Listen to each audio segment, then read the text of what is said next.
দর্শক আসসালামু আলাইকুম।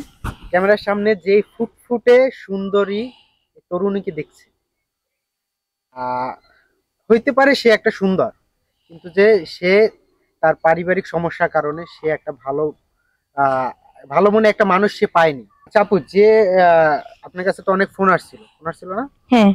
তো সেখান থেকে এমন কোন ঘটনা ঘটছে আপনার সাথে, যে আপনাকে সে ভালোবাসছে বা আপনাকে বিয়ে করতে চায়, এরকম কোনো অফার দিছে?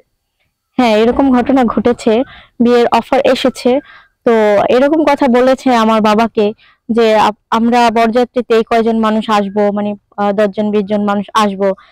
আপনাদের পরিস্থিতি এরকম যে আপনারা কি 10 জন 20 জন মানুষের অ্যারেঞ্জ করতে পারবেন কিনা, এরকম কথাও বলেছে।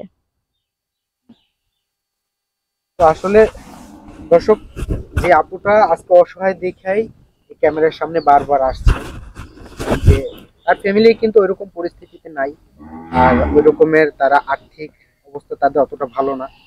এ কারণেই সে হয়তো অভাবে পড়ে আমাদের ক্যামেরার সামনে আসছে।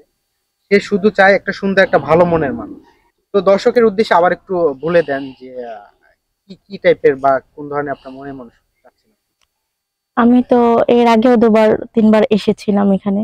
সেখানেও বলেছি যে আমার টাকা পয়সার দরকার নেই, আমি এরকম একটা ছেলে চাচ্ছি যে কিনা আমার মনের মতো হবে এবং সে মনের দিক থেকে খুবই ভালো হবে এবং আমাকে অনেক কেয়ার করবে।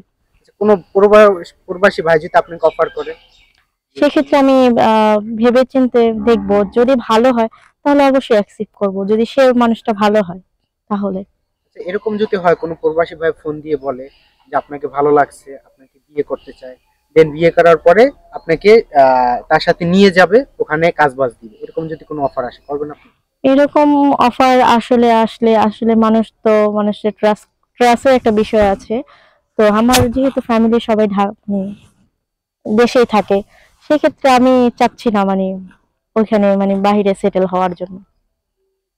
আজকে আপুকে দেখতেছে অনেক সুন্দর করে সাজুগুজু করে আসছেন, এটা একটু বলবেন কেন আজকে একটু স্পেশাল হ্যাঁ, স্পেশাল কারণ হ্যাঁ, আমি হচ্ছে আহ, এমনিতে মাঝে মাঝে সাজুগুজু করতে ভালো লাগে।